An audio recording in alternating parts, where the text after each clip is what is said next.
Well, what's good, everybody? Welcome into a fresh new podcast, Coach and Company, the podcast. Different than our morning show, 20 to 30 minutes, as many days as we can.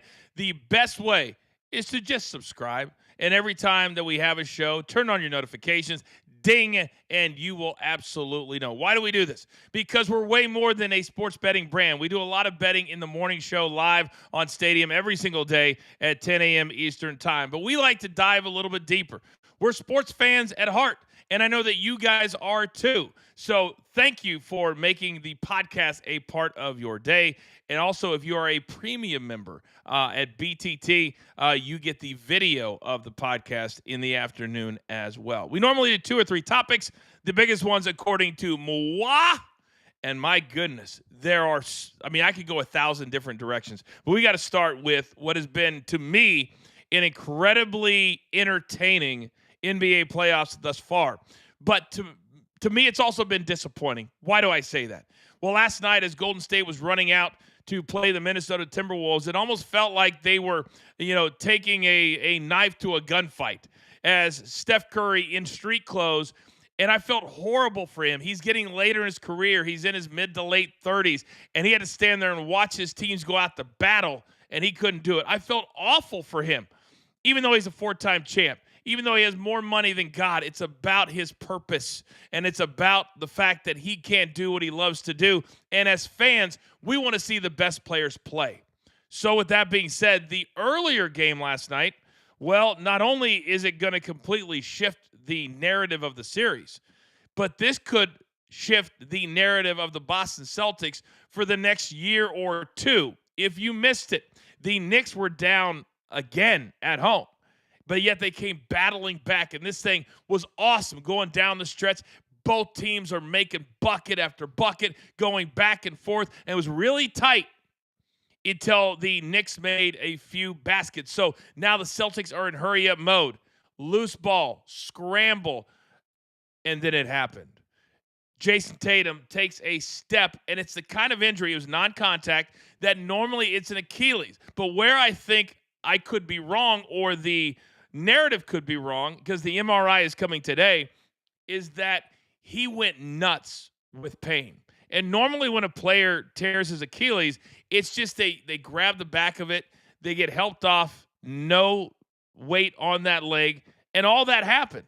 Except he was writhing in pain, and that's something you normally don't see. So I'm wondering if it's a calf injury, an ankle injury, but the way he was helped off last night, and how about the respect from the Knicks?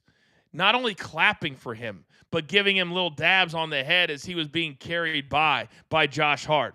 That's the ultimate in respect, because he's one of the top 5 players in the NBA, and now the series must go on, just like the game had to go on last night. And so the series price at BetMGM hasn't even been up all day, because they have to wait to see what the MRI results are going to be. But from a betting perspective, I'm not touching this game. I'm not touching this series, because right now it would be the easy thing to do, because in our heads and our hearts we say, you know what? They're going to dig down deep. They still have Jaylen Brown. They still have Derek White. They still have all these guys. But the truth of the matter is, Jason Tatum is the heartbeat of the Boston Celtics. He's the reason they won their NBA championship. And so to go out there and try to get motivated, although it will be in their home arena, I think is going to be very, very difficult to do. So I'm going to be interested to see what the price is as far as the spread and the juice in that game number 5, as the Knicks take a 3-1 lead back to Boston. But think about the entire narrative now of the playoffs. And I said prior to all of it starting, we could see the best NBA playoffs that we've ever seen. And I still believe that to be true. But when you lose 2 of your biggest stars in the league, that takes away from the entertainment aspect of it. So look at the teams we have left. The Knicks, in all likelihood, will close out the Celtics at some point. They're up 3-1. The Pacers, who we said for the entire month of March, the beginning of April, were one of the hottest teams in the league and playing the best. That has continued. They are up 3-1 on the Cavs. And injuries have also been a huge storyline for Cleveland. the best team and the number one seed in the East this year. And when you're a team like the Cavs that doesn't go to the promised land hardly ever, and LeBron was the only one to ever get them there, this is absolutely debilitating. They went through an entire season where, man, we're selling out games again. The Cavs are a brand again. We've got a chance to go head up against the Celtics for the right to go to the NBA Finals.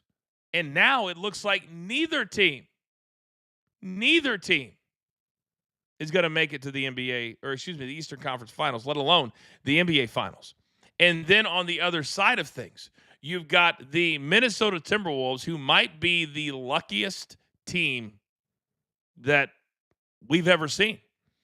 They get to play the Lakers in the first round, where Luka looked very disinterested after a couple of games. And they're only playing, 5 players in the second half of a couple of games? That was a break. Then they go to Golden State, and Steph Curry gets hurt. And so they've had to play now. It'll be 3 games in Game 5 because he gets hurt in game number 2. So Golden State, snake bitten, have the NBA championships now completely passed Steph Curry, Draymond Green by? The answer is probably yes to that. Steph Curry I think he's 36 now, 37, something like that. And very few players do what LeBron James is doing, and that is play until your 40th birthday. But look what just happened to LeBron. Even though he will never admit it, and LeBron James fans will never admit it, he got old in that playoff series. He looked old in the final 2 or 3 games of that playoff series because he is in basketball years. And Steph Curry now is in basketball years. And I got to tell you that as a diehard sports fan, I get a little bit emotional. And Steph Curry is 37 years of age. So every 10 years or so, you go through the passing of the torch. And when I was in my 20s, I didn't think a lot about it. Got to my 30s, didn't think a lot about it. But now as I get into real middle age, it makes me emotional because in my life, I care about very few things. I care about my children, care about my family, and I care about sports. And since I was a little kid, this is everything to me.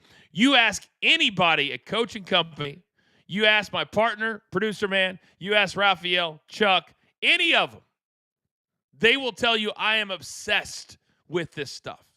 And I'm obsessed with making this brand and what we do the best it could possibly be. So when I look at the passing of the torch, we had Magic and Larry Bird in the 80s. You then have Michael Jordan, who dominated the 90s. Then you had Kobe and Shaq in the 2000s.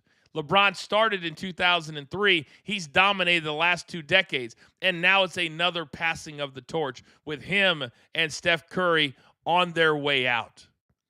And as a person, and my mom used to tell me this all the time, son, why do you care so much? At the end of the day, does it really matter if the Warriors beat the Lakers or if the Celtics beat the Knicks? Does it really matter? Well, I guess in the whole scheme of life, no, it doesn't matter. But for what I love and what a lot of you at home love is sports. I will never understand. And my parents are 2 of these people I'm talking about. I will never understand people that do not have sports as a part of their life. I don't get it. I don't know how you feel the day. I don't know how you feel the evening. Now, I like a lot of trash TV. I like a lot of reality-based TV. But at the end of the day, how do you not have sports as a part of your life? Now, I mentioned that Michael Jordan was the guy in the 90s. And it almost seems like we've been information overload, storylines overload. Because yesterday, coming off the upfronts, and for those of you who don't know what that is, every year the networks get together in New York and they show off what they're going to have coming up on their networks so that advertisers can come in and buy ad time. And it's a big money maker, especially if they're trying something new. So NBC, who just is a part of the new $7.6 billion NBA package, they're going back to the future. They're going back to the 90s. They're bringing in John Tesh and his original NBA music. But here is the shocker. NBC has announced that Michael Jordan will be a part of their broadcast team as a special consultant. Now, I think it's very interesting that the greatest player of all time, who said on many occasions that he didn't want to coach because he didn't think he could coach players that were not going to be as good as him. And I completely get that. Michael was very hard on his teammates with the Chicago Bulls, and if you don't know that, then go back and watch The Last Dance on Netflix. You'll see how hard he was. So when they've announced that he's going to be a part of the NBA coverage as a special consultant, the reason I think they're using that term or that title is because he's told them, I don't know how much I'm going to work or how much I want to work, or I think more importantly than that, I don't know if he thinks he's going to be good at it. And if he's not good at it, then MJ is not the type of person to put himself on Front Street and show the entire world, I will be a work in progress. Because the media outside of NBC, fans, social media, all of it, they're not waiting for MJ to get good at it. And my guess is, and he's my favorite player of all time, by the way, favorite athlete of all time, goes MJ, Tiger, and then LeBron. The reason being, they've given me more great days and nights than any other athletes on planet Earth. Maybe Kobe's right there with LeBron. But MJ has always been the guy that wants to be great. He built his own golf course because he didn't want to wait for other golfers. This is a guy that does things his own way. Can you imagine? Even though he's in his 50s, he's a billionaire, and it shouldn't matter. We all read our mentions. And people will crush him. And this will be if he's not good. And I compare him to Tom Brady. Networks pay premiums for big-time athletes and big-time names. And Fox, as good as Tom Brady was as a player, he's a work in progress. And they put him on the number one team because of name value, when Greg Olsen clearly is much better than Tom Brady. But when you're paying somebody north of $300 million over the course of 10 years, you're going to put him on your top stuff. Well, I would guess that NBC has had to pony up as well for MJ. $30 million a year plus? I don't know. It depends on his role.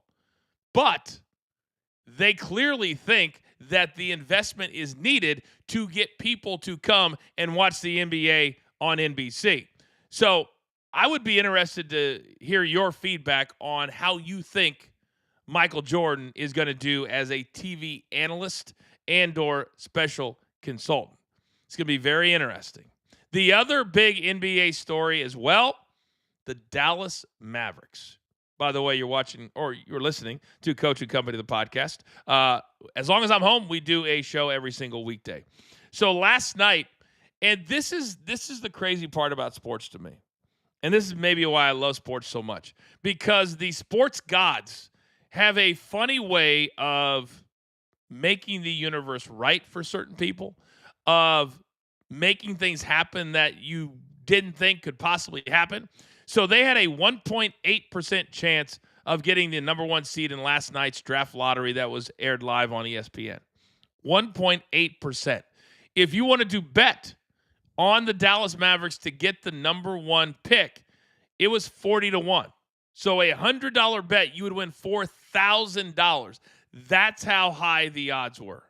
And somehow the gods were shining down on Nico Harrison, the GM of the Dallas Mavericks, who just traded away Luka and for the last 3 months has been getting shredded by the media and more importantly by the fans and Dallas Maverick fans there in Big D. So now think about where Nico Harrison finds himself today.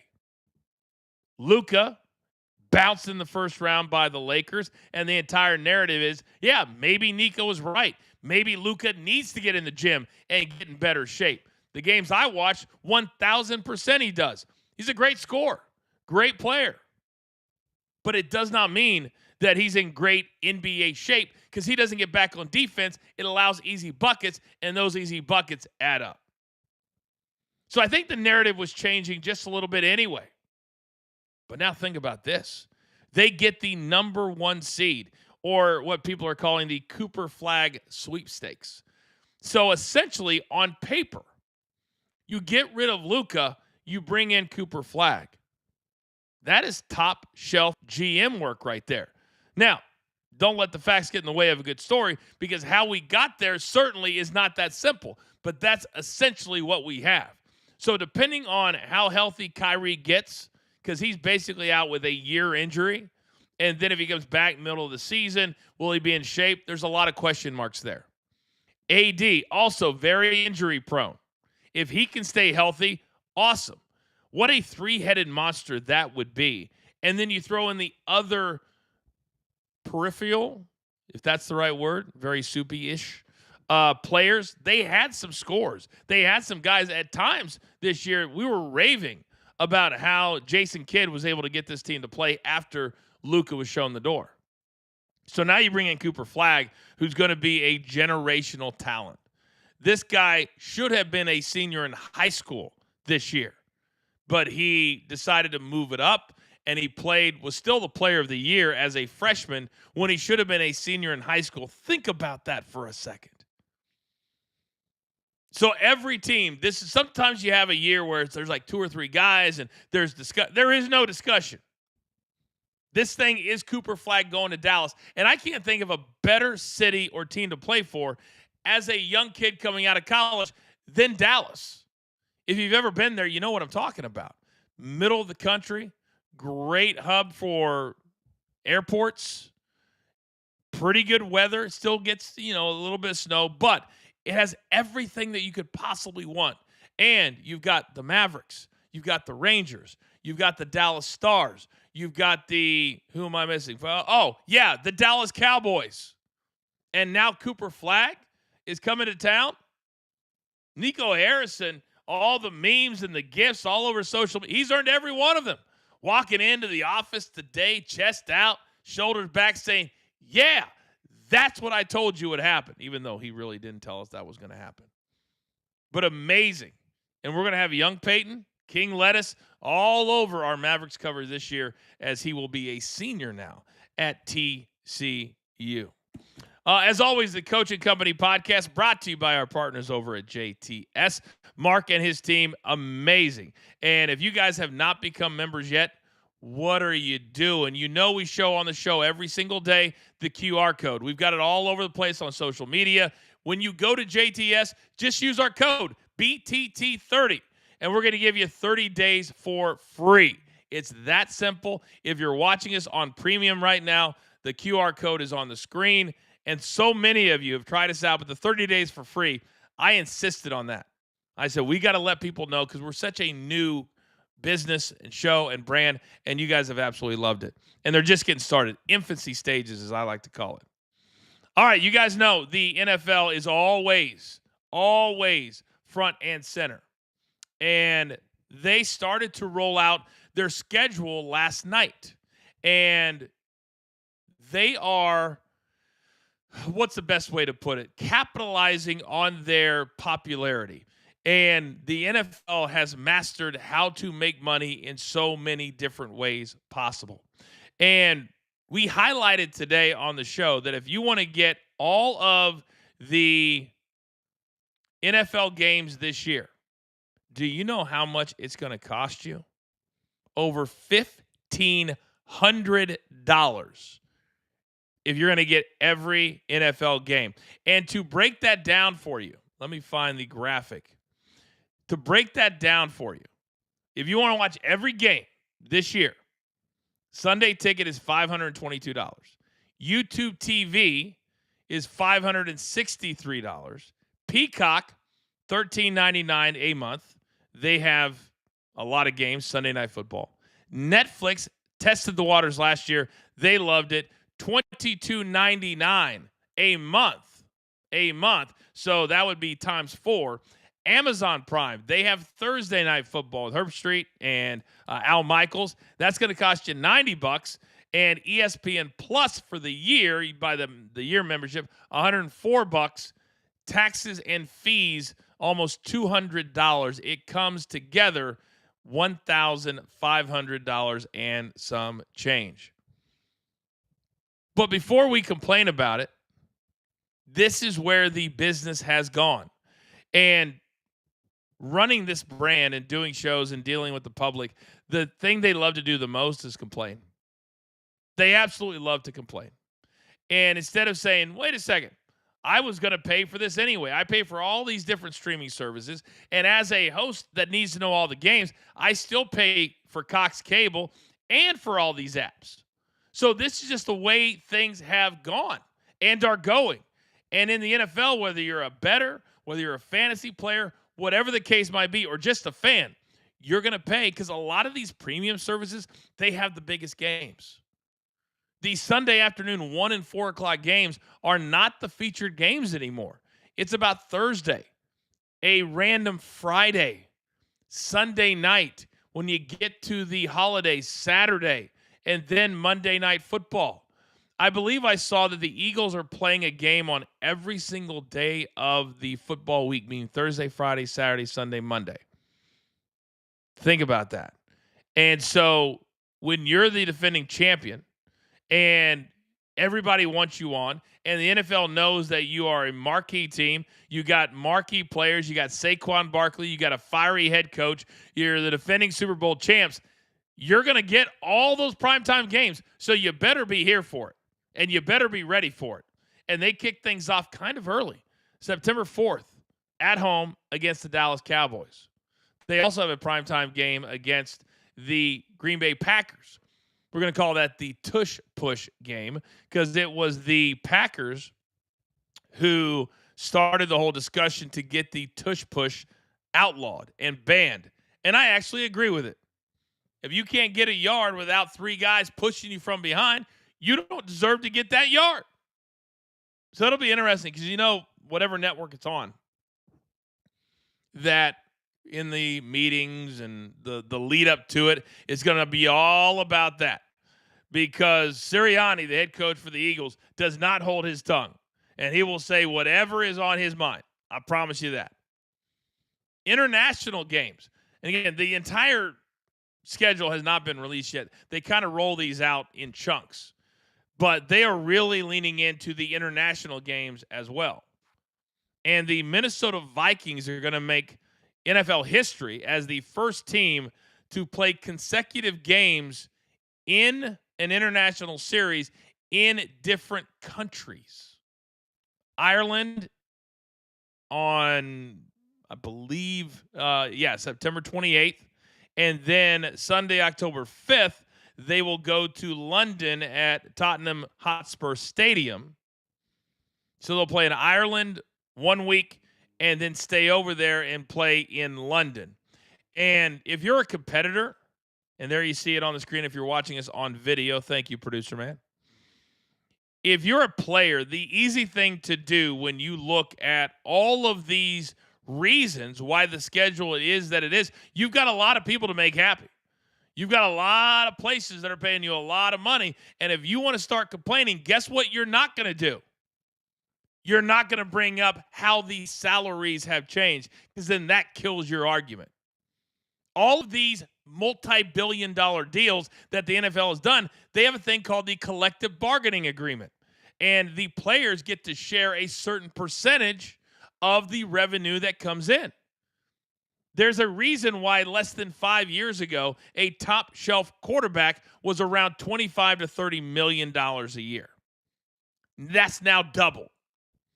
Dak Prescott makes $60 million a year. Patrick Mahomes, if he wanted to, he could demand that the Chiefs pay him way more than Dak. He hasn't done that. He makes in that $50 to $60 million range, but he's the highest paid endorser in the NFL and makes $50 million a year with State Farm and all of the different things that he does. But when a player complains, we got to go overseas. We got to play on a Sunday and then a Thursday twice. I don't want to hear it. And fans don't want to hear it. Because we are paying a lot of money to watch you play. And now, if you're a wide receiver like Jamar Chase, a few years ago, a top shelf wide receiver was around $15 million a year. Oh, he's not that important. He only touches the ball 6 or 7 times a game. Boy, has that narrative changed. $40 million for Jamar Chase, Justin Jefferson. And when Tyreek Hill signed his $30 million a year deal a couple of years ago, everybody thought that's banana land. Now that's a bargain for a top flight wide receiver. Saquon Barkley shattering the ceiling for running backs because they never get paid. He got a new deal. Congratulations to him.